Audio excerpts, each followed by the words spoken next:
Bonsoir, mesdames et messieurs. Je m'appelle William Bab. Je m'occupe dans cette maison de la chaire hygiène et sécurité. Je suis un des 4 professeurs qui co-organisent les jeudis de l'environnement ici sur l'invitation que Marie-Angèle a accepté de revenir parmi nous, puisque certains d'entre vous se rappellent qu'au printemps, nous avions eu un jeudi de l'environnement consacré aux différentes formes de débats publics sur les risques sanitaires. Madame Hermite et Madame Veil nous avaient fait un duo sur ce sujet. Merci beaucoup, Marie-Angèle, d'avoir accepté de venir nous parler d'un problème à la fois compliqué et très actuel, lié aux questions qu'on se pose sur la biodiversité, aux évolutions des biotechnologies et aux questions juridiques que cela soulève, notamment des questions de propriété. Il nous faut l'éclairage du droit sur cette question, et justement la question: peut-on clarifier le droit peut-il nous aider à y voir clair sur ces questions. Donc c'est le sujet de ce soir. Merci d'être avec nous, d'avoir bravé un petit peu les difficultés de transport. On va commencer à l'heure et essayer de terminer à l'heure pour vous permettre de retourner à votre domicile dans les meilleures conditions, ce qui fait que, sans plus attendre, je passe la parole à Marie-Angèle. Bien, merci William. Donc si j'ai bien compris la commande, je vais vous parler de quelque chose qui est beaucoup plus ma spécialité que c'était les débats publics. Les débats publics, j'ai été amenée à y participer concrètement, parce qu'on m'a demandé d'en organiser et je le faisais un petit peu à l'aveugle.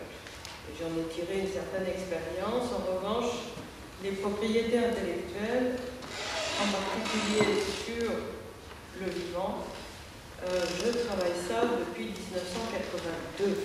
Donc, vous voyez que ça fait très longtemps et que l'évolution est intéressante à suivre, à la fois parce que dès 1981, on pouvait comprendre, et je vous expliquerai pourquoi, ce qui allait se passer, et d'une certaine manière, ça a été prédit, je n'hésite pas à employer le terme, par quelques rares juristes. C'est assez rare de pouvoir prédire une évolution juridique comme ça, mais d'une certaine manière, c'était écrit. Mais c'est intéressant de s'y replonger à intervalles réguliers, parce que précisément, entre la phase de prédiction évidemment incertaine, théorique, etc., et le moment où on va voir arriver les affaires concrètes, c'est très intéressant de voir la distance entre ce qui se passe réellement et ce qu'on avait pu imaginer. Alors, ce qu'on me demande, c'est de débrouiller les liens entre ces propriétés industrielles et la diversité biologique. Théoriquement, le lien entre les deux, la plupart des conseils en brevet vous diront qu'il n'y en a pas. Et effectivement, ça n'a rien d'évident. Bon, on peut chercher des causes lointaines. Je vais aller vraiment très loin. Imaginez les brevets qui ont été nécessaires pour participer au développement des chemins de fer.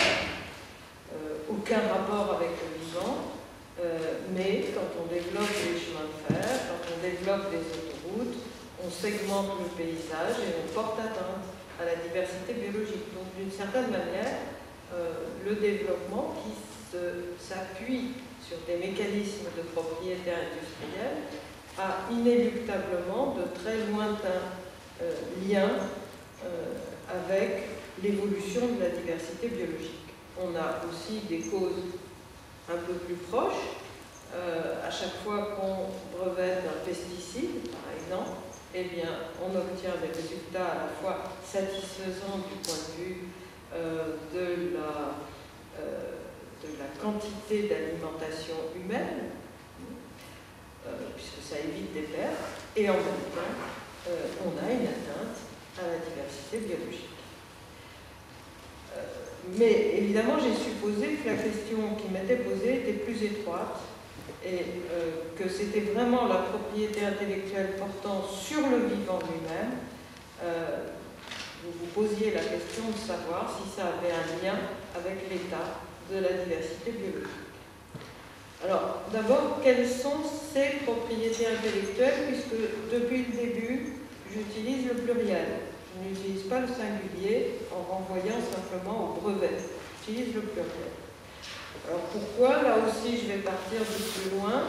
Vous connaissez tous, en France, tout le monde connaît le mécanisme des appellations d'origine. Et certaines d'entre elles permettent d'aider à la conservation de races animales qui autrement disparaîtraient, par exemple. Donc ça a un lien avec la diversité biologique. Prenez, je suppose que vous avez déjà mangé du Beaufort, un des meilleurs fromages à pâte cuite. Le Beaufort a permis, du fait de son succès et de son prix assez élevé, de sauver une race de vache qu'on appelle la Tarentaise, la taurine tarentaise, qui est une petite race, petite vache rousse que vous voyez dans les Alpes l'été, qui est qui court, qui grimpe, qui est très adaptée à la montagne et qui aurait certainement disparu parce qu'elle produit très peu de litres de lait à côté de ces grosses pisseuses de lait noir et blanche. Et elle n'est pas rentable, sauf si on fait du Beaufort, qui a une exclusivité sur l'appellation Beaufort, et que des gens sont prêts à payer très cher pour le Beaufort. Et on a sauvé cette race qui s'est après disséminée dans des tas de pays comme le Monténégro ou l'Albanie, qui ont besoin de races très adaptées comme ça, de races dites rustiques. Donc finalement, c'est une opération assez intéressante et assez réussie du point de vue de la diversité biologique. Si je me rapproche de nos préoccupations plus directement, vous avez un droit de propriété intellectuelle qu'on appelle le droit d'obtention végétale. Celui-là, il est octroyé à ce qu'on appelle des obtenteurs, qui sont des inventeurs, de variétés végétales. Si vous achetez chez Truffaut des graines, on va vous dire que c'est telle variété de pétunia, par exemple, c'est une variété végétale. Et au sens de la loi, la variété végétale, c'est un ensemble d'individus qui sont soumis à ce qu'on appelle la DHS, distinction, homogénéité, stabilité, c'est-à-dire que ces individus doivent être très semblables les uns aux autres, en ce sens ils sont homogènes, ils ne sont pas identiques, puisque dans le vivant il n'y a jamais rien d'identique, totalement, donc ils sont homogènes, ils sont stables, c'est-à-dire que d'une génération à l'autre, vous allez retrouver la même chose, avec des petites différences, mais la même chose, et ils sont distincts de la variété la plus proche qui soit reconnaissable. Donc vous aurez deux variétés de pétunia, mais des spécialistes sont capables de les distinguer.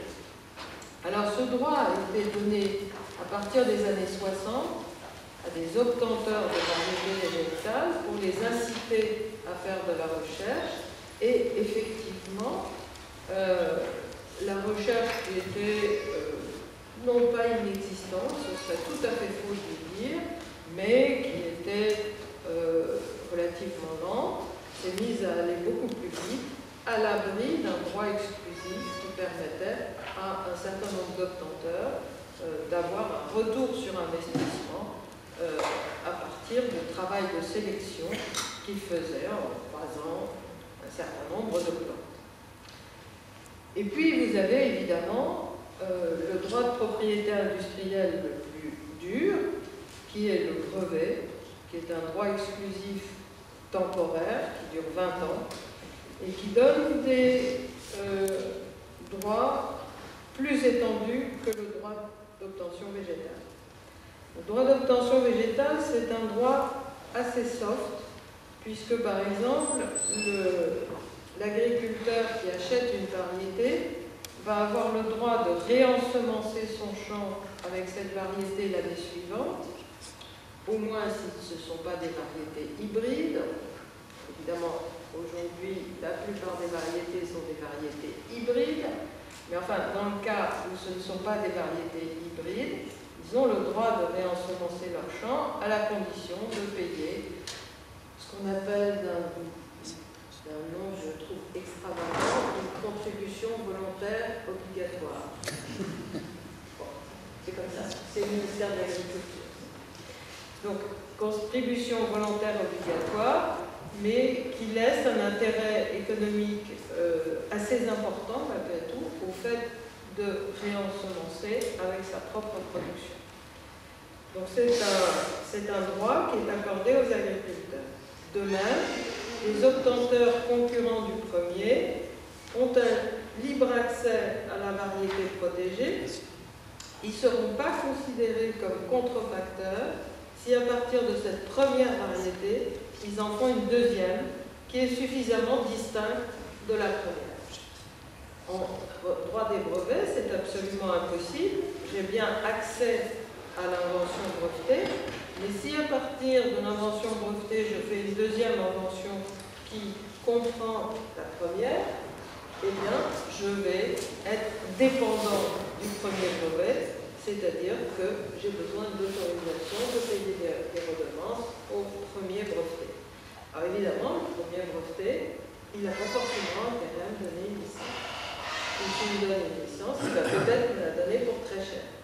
Donc, on voit bien que le droit de brevet est un droit plus exclusif, avec moins de souplesse que le droit d'obtention végétale.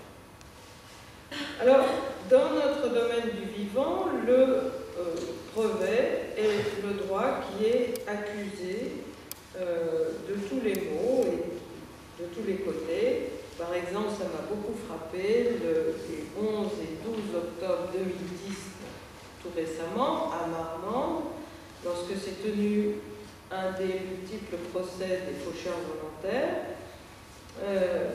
Les faucheurs ont expliqué que leur action visait à éviter une contamination irréversible des champs voisins par la variété transgénique brevetée que Claude Ménara cultivait. Donc, un des reproches qui est adressé aux variétés transgéniques, c'est pas seulement d'être transgénique, c'est d'être transgénique, mais pas seulement, c'est aussi d'être breveté.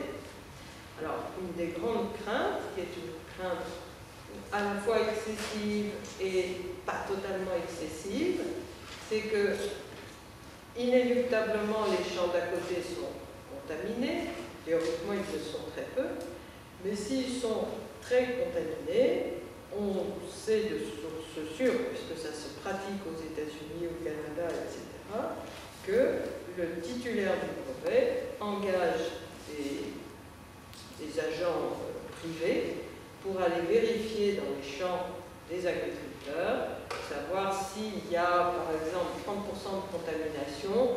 30% de contamination, ce n'est pas les contaminations naturelles qui font ça, si on a mélangé un petit peu des semences et on n'a pas payé les royalties. Et dans ce cas-là, l'agriculteur est contrefacteur du titulaire du brevet. Donc, voilà une critique forte contre les variétés, contre les plantes brevetées. Deuxième critique, le brevet incite à ce qu'on appelle la biopiraterie. Vous avez tous entendu parler, j'imagine,